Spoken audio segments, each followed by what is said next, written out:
Allez, on va démarrer. Bonjour à tous.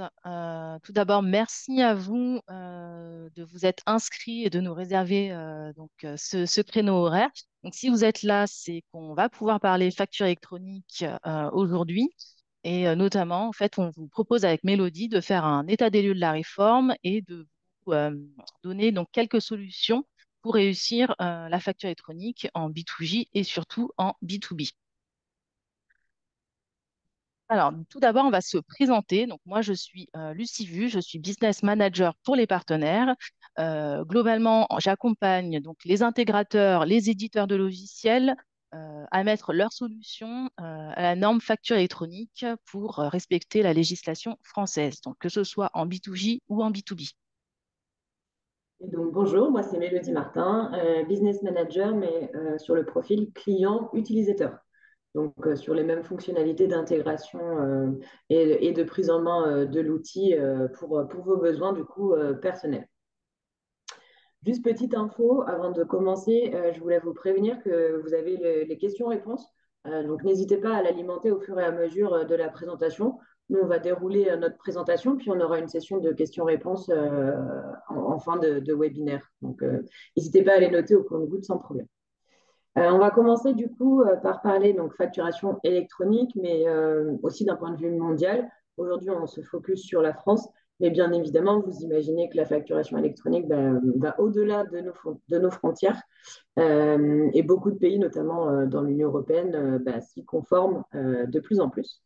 Donc aujourd'hui, on peut voir que 80,5% des pays pour 80,5% des pays, la facturation électronique est obligatoire dans les relations B2J. Donc B2J, c'est Business to Government, donc pour tous les échanges avec les différents États.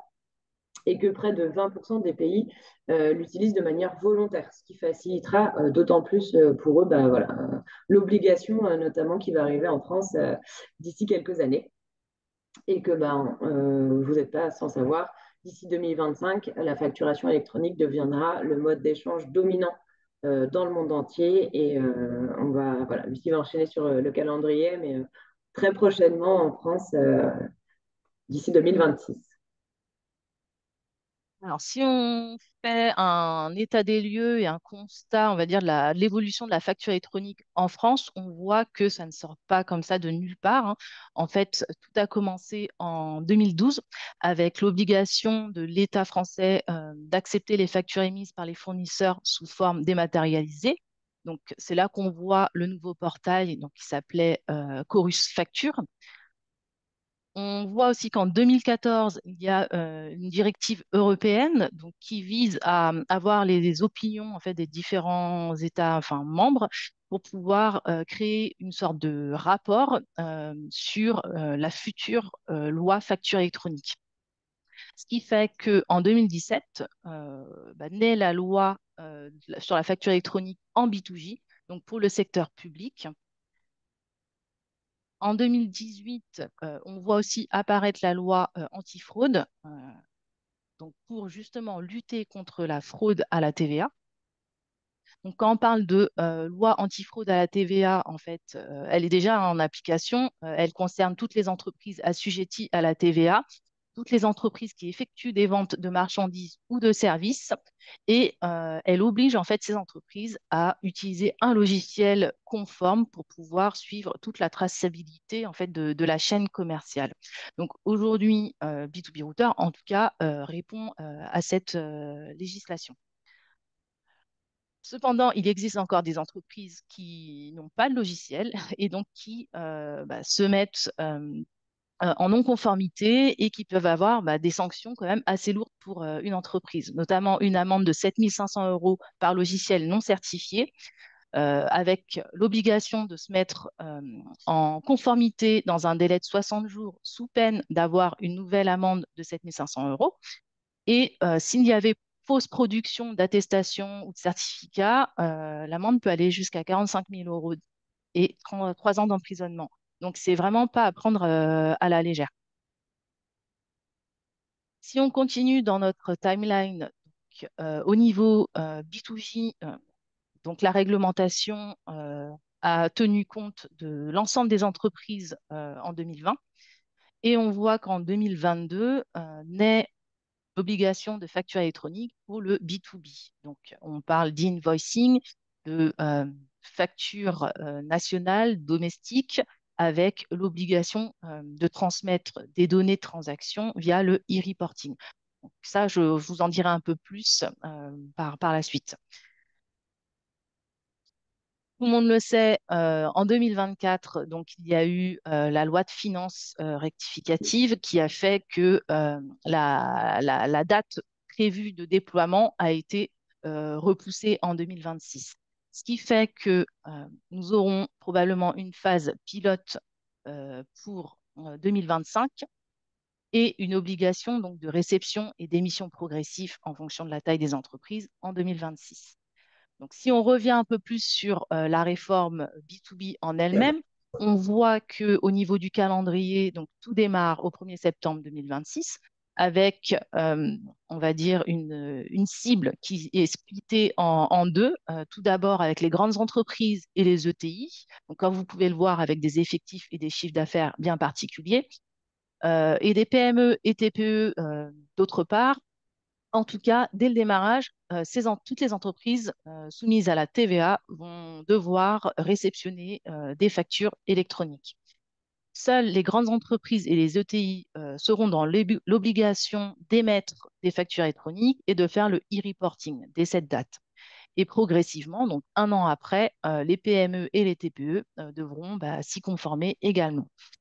Comme vous pouvez le voir, donc il y a une petite astérix sur ce calendrier parce que l'État se réserve tout de même le droit de faire un report de 3 mois, donc de septembre à décembre, dans le cas où justement, enfin, il y aurait un déploiement un peu compliqué. Mais pour le moment, on reste bien sur la date du 1er septembre. Et donc, si on continue notre calendrier, on voit aussi que probablement en 2028, en tout cas dans les années à venir, on parle aussi de VIDA, donc VAT in the Digital Age, qui est en fait, donc au niveau européen, l'objectif étant de toujours lutter contre la fraude à la TVA et de pouvoir permettre le pré-remplissage en fait des déclarations de TVA. Donc, on va passer faire un petit focus sur la facture électronique B2B, donc, qui est aujourd'hui scindée en deux grandes parties. La première qui est le e-invoicing, qui concerne les factures domestiques, les factures sur le marché français. Ce sont des transactions, sont concernées toutes les transactions B2B entre les assujettis à la TVA française. Différents formats, du coup, sont obligatoires pour l'envoi de factures électroniques. Donc aujourd'hui, on a trois formats, le format UBL, le format C2X et le format FactureX, C2I, pardon, et le format FactureX. Et ensuite, du coup, en fait, tout est structuré dans un modèle qu'on appelle le modèle en Y. Vous avez certainement déjà dû en entendre parler. Modèle dans lequel on retrouve les trois acteurs principaux de la facture électronique, qui sont le PPF, donc le portail public de facturation, les PDP, les plateformes de dématérialisation partenaires, et les OD, les opérateurs de dématérialisation. Je vais vous présenter voilà, ce qui va illustrer mes propos, le petit schéma du modèle en Y, où on voit bien qu'au centre vraiment de l'écosystème, on y retrouve le PPF, donc le portail de facturation française, qui va devoir centraliser en fait toutes les informations pour les retranscrire ensuite à l'administration fiscale. Donc le PPF qui est un outil du gouvernement français qui est déployé par le gouvernement. Et ensuite, gravitent autour du coup différents acteurs, dont les PDP, donc PDP, B2B Router et candidats pour obtenir la certification PDP. Donc là, nous sommes en cours de certification. On répond à tout un cahier des charges très complet, au même titre finalement que tous les autres candidats. Donc, c'est très important aussi de savoir que tous les candidats PDP répondront au même cahier des charges. Donc, vous pouvez aussi, du coup, utiliser plusieurs PDP pour connecter aussi entre vos différents acteurs, que ce soit fournisseurs ou clients. Et ensuite, du coup, on a les OD, donc les opérateurs de dématérialisation, qui, eux, ne sont pas certifiés. Donc, ils peuvent proposer de la facturation électronique, mais ils ne pourront pas transmettre directement entre le vendeur et l'acheteur, contrairement à ce que le partenaire de dématérialisation va pouvoir faire. Donc, on voit bien que ce modèle s'inscrit de manière fluide, en fait, dans les pratiques existantes aujourd'hui sur le marché. L'intérêt aussi pour les entreprises, c'est que ça permet de limiter les coûts d'adaptation dans le sens où les PDP vont mettre en place en fait tout le système. Et vous n'aurez pas à faire de modifications de votre côté. Vous aurez juste à souscrire finalement, à vous relier à un PDP. Comme je vous disais aussi, le modèle paraît plus résilient dans le sens où en cas de défaillance d'une des plateformes, bah, vous pouvez faire appel à un autre partenaire. Donc, ça n'impactera pas votre propre business et votre société. Et ensuite, ça couvre donc bah, l'ensemble des flux de facturation, comme on peut le voir, comme illustré sur le schéma ou ce que j'ai pu vous expliquer rapidement, entre bah, du coup, deux acteurs recourant au PPF, entre deux acteurs où l'un recourt au PPF et l'autre recourt à une PDP, entre les deux acteurs ayant recours aussi à des PDP. Donc, on voit vraiment tous les différents flux sur le schéma qui permet de bien comprendre finalement tous ces liens qui peuvent y avoir entre tous. Et puis, bah, pour conclure, ce que je vous disais, le portail public de facturation qui concentre l'ensemble des données pour ensuite les retranscrire à l'administration fiscale. Donc ça, c'est pour la partie e-invoicing. Et du coup, on a le deuxième aspect qui est le e-reporting, qui finalement complète en fait l'obligation d'e-invoicing, dans le sens où cela permet de transmettre des données complémentaires, notamment pour les transactions en B2B international et les transactions avec le B2C, donc avec le consommateur final, qui aujourd'hui ne sont pas soumis forcément à la facturation, mais en tout cas au e-reporting. N'est pas concerné toutes les importations, donc tout le business lié à l'importation est pour l'instant hors scope. Et on y retrouve du coup bah, le modèle en Y et ses différents acteurs au même principe que sur le invoicing. Alors, qu'est-ce que ça signifie lorsqu'on parle de passage, de transition vers la facture électronique? En fait, aujourd'hui, donc, lorsqu'on parle de facturation client, dans beaucoup de cas, elle se gère manuellement. Demain, avec la facture électronique, on sera plus sur une méthode automatique. Lorsqu'on parle de facture fournisseur, ça va être très souvent aujourd'hui de la réception par mail et du pointage manuel, ou demain, donc on sera sur l'automatisation. Au niveau des formats, aujourd'hui, on travaille soit avec du papier, soit du PDF, voire du Chorus Pro pour la partie B2J.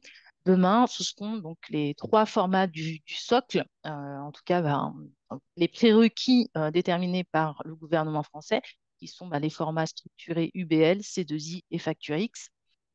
On parle aussi beaucoup de data, de données. Aujourd'hui, dans la plupart des cas, elles sont décentralisées, voire manquantes, certainement dans les systèmes d'information ou parfois dans des factures. Donc, elles obligent par exemple à devoir demander les informations aux clients pour pouvoir les renseigner dans son système d'information. Demain, l'objectif, c'est de pouvoir centraliser ces données et de les rendre obligatoires lors d'une émission de facture. Au niveau des actions, la plupart du temps, lorsqu'on parle de facturation, on va être sur de la numérisation ou de l'ossérisation. Et demain, on va être sur du service de facturation électronique. Le but étant de pouvoir lire les lignes de facture, pouvoir justement avoir une moulinette en automatique, pouvoir récupérer les données dans son système d'information. Et puis, en termes d'archivage, aujourd'hui, on est plus sur de l'archivage physique, voire des fois dématérialisé, mais sur un serveur, sur son PC, ou voire sur un disque externe. Demain, on sera plus en électronique, avec un archivage qui sera sécurisé et dans le cloud. Si on parle de B2B router, aujourd'hui, en tout cas, nous proposons une plateforme unique et complémentaire à vos outils. Donc, B2B Router permet déjà de faire de la facture électronique pour les secteurs publics par l'intermédiaire de Chorus Pro. Aujourd'hui, un service qu'on propose gratuitement par le plan basique qui permet aux entreprises françaises de pouvoir respecter cette législation. On propose également de la facture électronique dans le monde. Nous sommes présents dans plus de 110 pays. On respecte les différentes normes locales, que ce soit en termes de format de fichier, mais également en termes de portail. Donc, aujourd'hui, nous sommes point d'accès PayPal, donc nous sommes certifiés. Nous faisons partie donc d'un réseau privé qui permet en fait d'échanger entre autres des factures électroniques entre clients faisant partie de ce réseau-là. Et donc, pour ça, aujourd'hui, nous proposons donc une offre de service par l'intermédiaire donc du plan professionnel et business.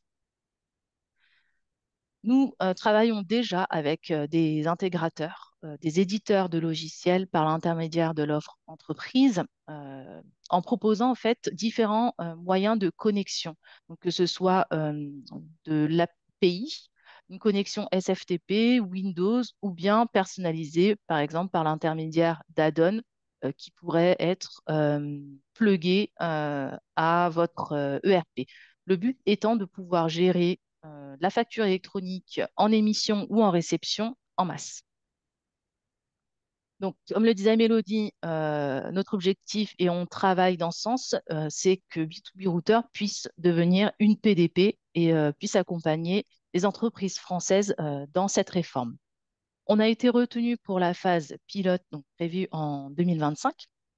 Et puis, B2B Router, c'est aussi 20 ans d'expérience, ce qui permet en fait de garantir les relations commerciales, faire en sorte qu'elles soient fluides et conformes, quel que soit le pays. Vous l'aurez peut-être compris, mais notre mission, donc, c'est de proposer en tout cas une plateforme unique, pouvant respecter l'ensemble des législations, quel que soit le pays. C'est d'être un acteur en fait de la transformation numérique pour fournir des outils permettant l'échange de documents électroniques à tout type d'entreprise. Parce que nous pensons que la digitalisation doit venir soutenir les processus des entreprises pour les simplifier, pour les rendre plus fluides et permettre justement plus d'optimisation et de gain de temps au sein des entreprises. Si on matérialise ça par un schéma, donc, on voit que la plateforme B2B Router est au centre parce qu'elle est complémentaire aujourd'hui à la plupart des solutions du marché. Par exemple, les entreprises sont souvent équipées de logiciels ou de RP. Donc, on va en citer quelques-uns, mais ça peut être du Sage, du SAP, enfin, ou même du EBP ou du Microsoft. Le but étant de pouvoir en fait se connecter à ces logiciels et de pouvoir proposer en fait nos services de dématérialisation, soit par de l'import ou de l'export de données, ou par l'import ou de l'export de documents. Le but étant de faire bénéficier donc les clients finaux de la conformité des différents formats de factures en fonction du pays concerné, donc que ce soit en B2B ou en B2J. Donc, dans le cas de la France, d'envoyer des factures conformes, soit en UBL, C2I, Facture X, et de pouvoir en fait les envoyer au bon destinataire, c'est-à-dire les faire transiter par le bon portail. Donc, en B2B, on a des portails spécifiques, donc privé, et en B2J, ça va être la même chose. On va avoir des portails, donc souvent étatiques. Dans le cas de la France, ça va être Chorus Pro, mais comme vous pouvez le voir dans la liste, nous sommes connectés à différents portails étatiques qui permettent de régir justement toute la législation de la facture électronique au sein du secteur public. Donc voilà à peu près le modèle et notre positionnement aujourd'hui. C'est vraiment d'être complémentaire aux solutions existantes du marché pour pouvoir permettre aux entreprises de pouvoir respecter cette législation, mais également en fait de pouvoir mettre en place, déployer facilement la facture électronique au sein des entreprises. Nul besoin d'être un expert en normes, enfin en loi, en format ou en portail. Nous nous occupons en fait de faire tout ce travail. Et donc, pour vous montrer, on va dire, ce qu'on vient de vous partager, le meilleur moyen, c'est aussi de vous faire une petite démo de notre solution qui est actuellement opérationnelle. Donc, on va vous montrer la partie réception et envoi de factures au sein du portail B2B Router. Alors, du coup, hop. Donc ici, alors bon, vous êtes sur notre environnement donc de test, mais qui se présente de la même manière que sur notre portail en ligne. Donc quand je parle de portail en ligne, en fait, si vous allez sur b2brouter.net, vous pouvez vous créer un compte gratuitement et accéder à l'ensemble de ces fonctionnalités. Sur le plan basique, donc comme ce que je vous l'indiquais, vous pourrez envoyer des factures à l'administration publique. Donc là, je vais vous montrer donc comment recevoir une facture fournisseur, car en 2026, ça va être l'objet en tout cas de la réglementation. Donc là, vous êtes sur notre page d'accueil et donc pour pouvoir recevoir des factures fournisseurs, donc il suffit d'aller dans l'onglet dépenses. Vous allez avoir toute la liste en fait des factures reçues. Donc, comme vous pouvez vous en apercevoir, il y a différents statuts. Donc, ici, soit refusé, payé ou reçu, avec le nom des fournisseurs concernés et les montants et les dates en fait de réception et d'échéance de paiement. Donc, pour pouvoir recevoir des factures, aujourd'hui, par l'intermédiaire du portail en ligne, nous avons deux moyens de faire la chose.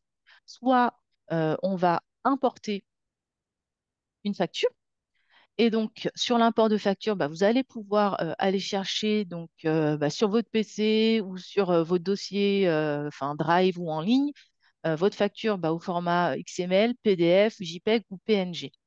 Une fois qu'elle est téléchargée, en fait, celle-ci va apparaître comme ceci.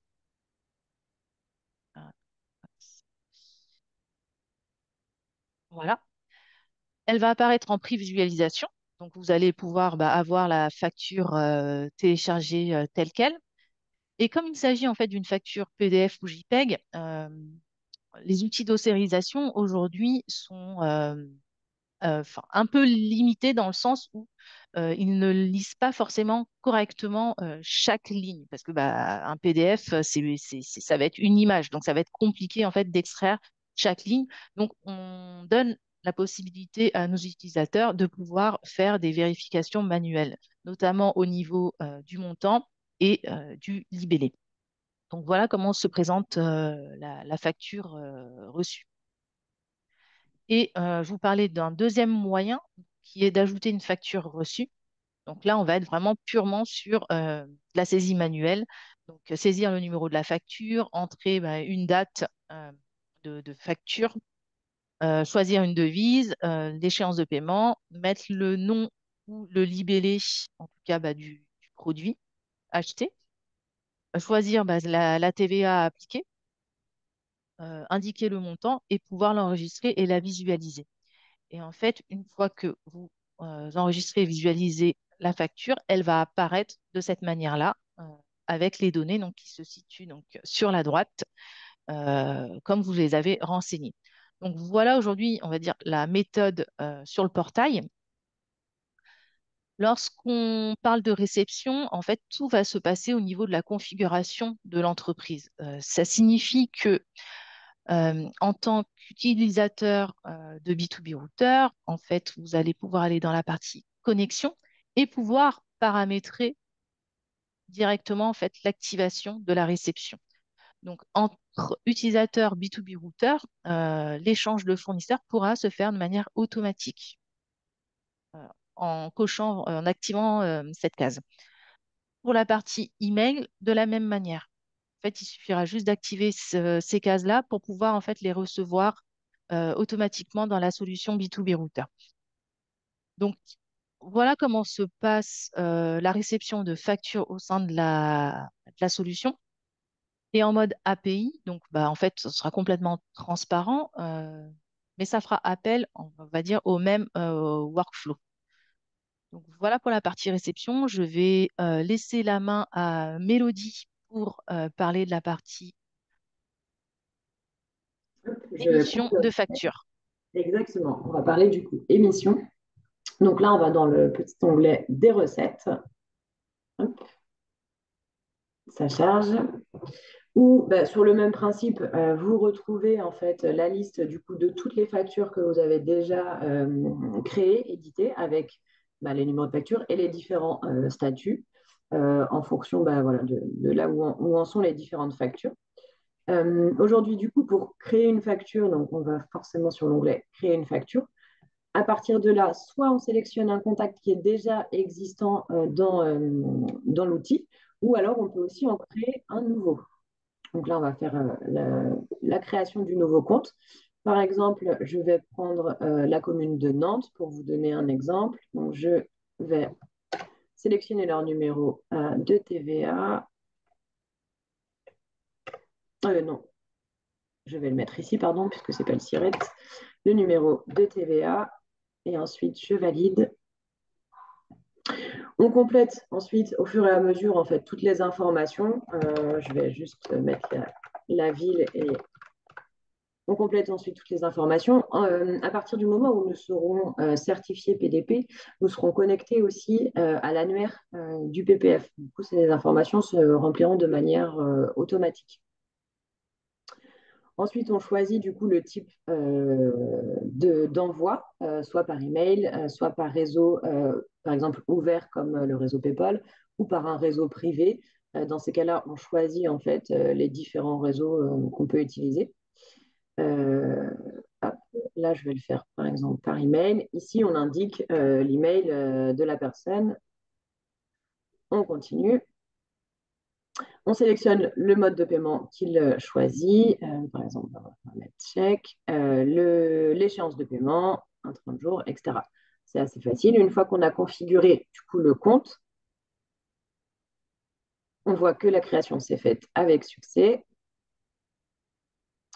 Du coup, donc on a l'historique aussi en dessous lié au compte et on va du coup en créer la facture. Donc, vous avez plusieurs manières de créer un compte, soit à partir de la création de la facture, soit directement depuis l'onglet Contact. C'est vous qui voyez en fonction de ce que vous préférez. Et ensuite, eh bien, du coup, on sélectionne le compte et on va venir du coup bah, compléter en fait sa facture. On va attendre que ça charge. Hop, parfait. Donc, notion très importante, ici dans ce petit encart, on voit que là, le type de transport, donc c'est l'envoi sélectionné. Aujourd'hui, c'est B2B router.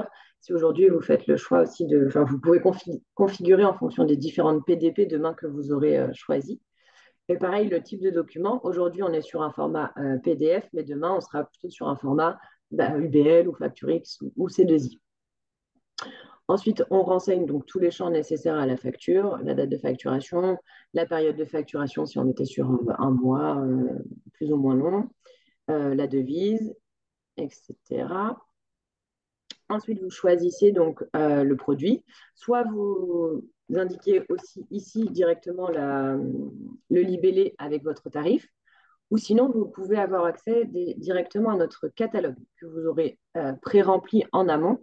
Donc là, par exemple, je suis partie sur un exemple de stand. On a vendu un mur d'images pour une opération événementielle. Je sélectionne ma quantité et ensuite, forcément, du coup, le prix est rentré directement dans le catalogue. Si vous souhaitez ajouter quelque chose, une ligne supplémentaire avec une option qui n'est pas aujourd'hui au catalogue, bah, vous pouvez compléter ici. Vous avez ajouté des flyers. Vous en avez vendu 100 au prix unitaire de 2 euros. Et puis voilà, ça va s'ajouter directement. Ensuite, vous avez l'option ajouter ou non une remise. Vous notez la description de la... Ajouter quelque chose sur le catalogue, juste pour pas qu'il y ait de confusion. En fait, le catalogue, vous pouvez aussi importer en fait votre propre offre. Le but, c'est de permettre à nos utilisateurs de pouvoir avoir leur base de données, soit produits ou services directement utilisables dans la solution, ce qui évite en fait de la saisie manuelle à chaque facture créée. Voilà. Merci pour la précision. Donc pour en revenir à la remise, vous choisissez après bah, si c'est en pourcentage ou en valeur. De même manière, vous pouvez ajouter des frais s'il y a des frais kilométriques, des frais de débours, etc. Vous choisissez ensuite le pourcentage de TVA qui est associé. On peut ajouter quelques notes sur la facture, des mentions légales qui peuvent aussi être paramétrées en amont. On peut sélectionner des fichiers si on veut ajouter un fichier complémentaire à envoyer à la facture. Et ensuite, le mode de paiement qui est du coup paramétré par défaut selon celui que vous avez renseigné lors de la création de la fiche du contact, mais vous pouvez aussi le modifier si besoin. Puis on enregistre et on visualise la facture. Donc là, on a le statut du coup qui s'affiche où on est encore au statut de nouveau puisqu'elle n'a pas encore été envoyée et transmise au client. On a le récap évidemment de tout ce qui a été complété auparavant. Et ce qui est intéressant aussi, c'est que là, dans l'onglet activité, on a un récap en fait de toutes les actions qui ont été générées sur cette facture. S'il y a une modification qui est apportée, puisque vous pouvez modifier une facture avant qu'elle soit envoyée, vous aurez en fait du coup l'historique à cet endroit-là. Vous pouvez ajouter aussi des commentaires. Et là, vous avez les types de documents de factures disponibles. Ensuite, donc, vous avez dans plus d'options la possibilité d'enregistrer cette facture en tant que facture récurrente. Si c'est un besoin que vous rencontrez tous les mois avec votre client ou votre fournisseur, vous pouvez en créer un modèle. Vous pouvez dupliquer la facture et ensuite vous avez du coup accès aux différents statuts que vous retrouvez du coup dans le tableau récapitulatif. Comme je vous disais, on peut modifier au besoin une facture. Et ensuite, mince, voilà, donc ça vous ramène sur la page de création. On sauvegarde ou on annule, si on s'est trompé ou pas. Et ensuite, hop, enregistrer, visualiser, pardon. Et ensuite, du coup, on va envoyer la facture. Donc là, j'ai choisi le mode envoi de B2B routeur par email. Donc la facture sera envoyée du coup sur l'adresse de Lucie. On voit que la transmission est en cours et ici le statut change. Donc là, on voit que ma facture a bien été envoyée. Je peux télécharger ici mon PDF si j'en ai envie. Ensuite, quand on retourne du coup au, voilà, au menu, on y retrouve ma facture qui a été envoyée avec donc, les montants, les dates et l'échéance de paiement. Hop, voilà. Si jamais vous avez une facture qui est expirée, c'est-à-dire que l'échéance de paiement est dépassée, vous pouvez aussi, si vous cliquez dessus, envoyer une relance, un rappel de paiement à votre client directement du coup depuis l'outil B2B Router. Et au même titre, s'il y a une facture qui est en erreur, vous les retrouvez ici. Ça vous permet de suivre en fait, soit une facture qui a été refusée, auquel cas vous vous rapprochez de votre client pour voir, connaître les raisons et modifier la facture. Ou s'il y a une erreur au moment de l'envoi, tout est centralisé ici. Ça vous permet de corriger les bugs et pouvoir bien renvoyer vos factures. Voilà pour la partie facturation. On a parlé donc des contacts où vous retrouvez ici toute votre liste de contacts et sur le même principe, vous pouvez aussi importer un fichier. Donc vous pouvez importer votre base de données existante pour ne pas avoir à tout ressaisir manuellement. Vous pouvez importer votre fichier au même titre du coup que le catalogue. Comme du coup soulignait Lucie, on peut importer le fichier ou l'exporter en CSV pour éviter de tout ressaisir manuellement et puis surtout avoir accès à tous vos beaux outils, vos produits à jour. Je prends quelques secondes pour vous expliquer sur la partie fiche produit. On peut aussi personnaliser les conditions, ce qui peut être intéressant. Si vous travaillez à l'étranger, par exemple, et vous n'avez pas la même tarification en France et à l'étranger, vous pouvez personnaliser par pays ou vous pouvez aussi personnaliser par client. Si vous avez des conditions spécifiques sur une typologie de client ou un client historique qui a des tarifs préférentiels, vous pouvez les ajouter ici en choisissant le client, vous indiquez le prix et le paramètre sera pris en compte par défaut lors de la création de la facture. Voilà pour ma part sur l'émission de factures, le catalogue et l'annuaire. Du coup, là, tout ce qu'on vous a montré, donc c'était sur le portail en ligne, mais il faut savoir que sur la partie, par exemple, connecteur, par exemple, que ce soit de l'API ou d'autres modes de connexion, on va pouvoir en fait faire tous ces appels et mettre en place ces différentes fonctionnalités pour que le client, enfin, que l'entreprise finale puisse répondre à la législation française. Alors, du coup,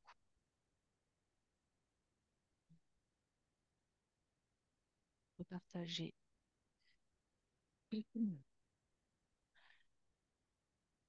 Alors, les points à retenir. Euh, du coup, vous l'aurez compris, la facture électronique concernera donc tous les assujettis à la TVA, qu'il y a un calendrier d'application en plusieurs étapes, qu'il y a des formats de factures qui ont été définis et qui sont obligatoires dès 2026, donc l'UBL, le C2I et le FactureX. Qu'il y a différents acteurs et un écosystème avec donc, des PDP, donc des plateformes de dématérialisation partenaires, le PPF, le portail public de facturation, ou les OD, les opérateurs de dématérialisation. Donc tout un écosystème qui a pour but de soutenir les entreprises dans le respect de cette nouvelle réforme. On parle donc d'invoicing, donc pour les factures sur le marché français, et d'e-reporting pour tout ce qui va être B2C ou B2B international.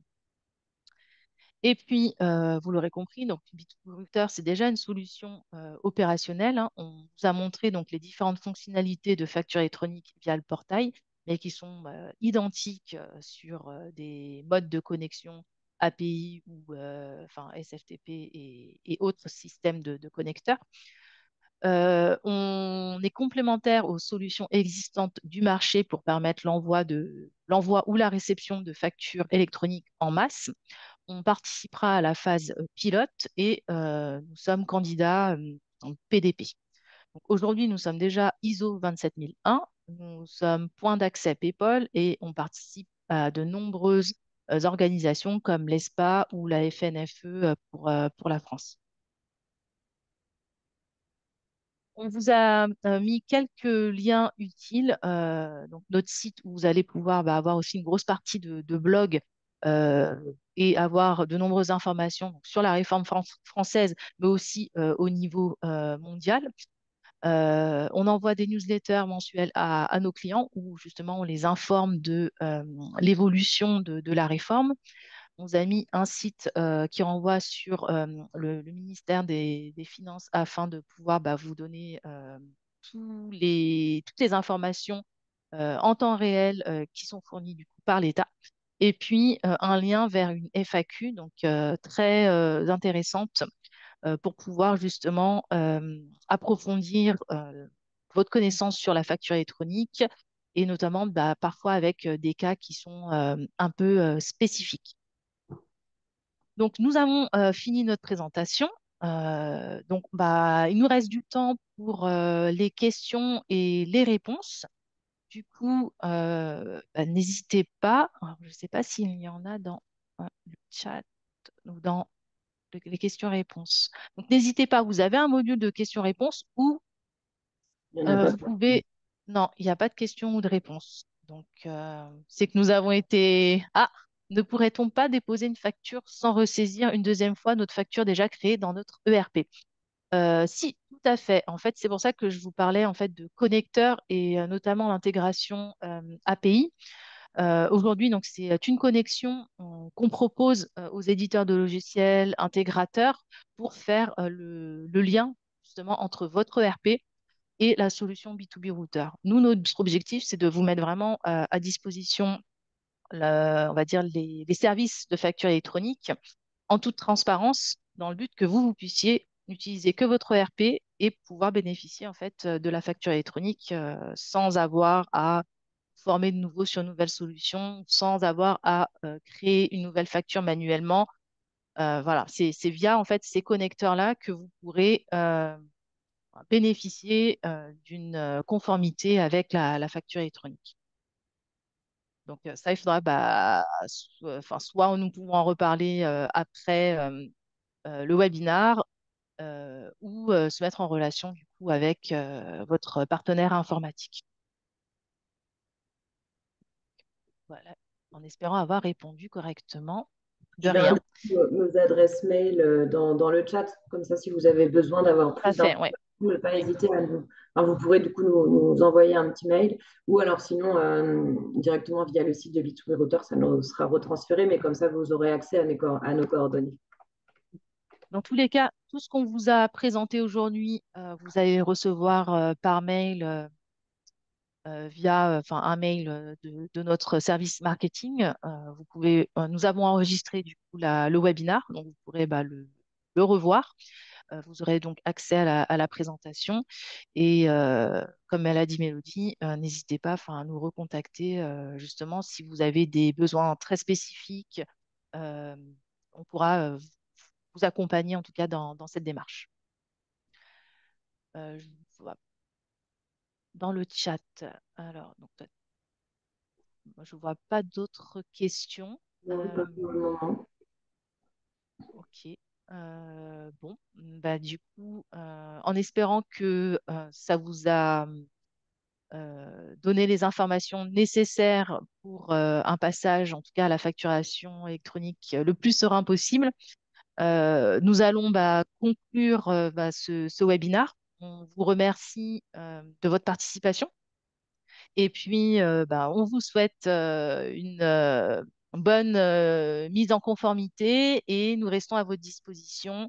Donc, excellente journée à tous. Bonne journée, merci pour votre participation. À bientôt. Au revoir. Au revoir.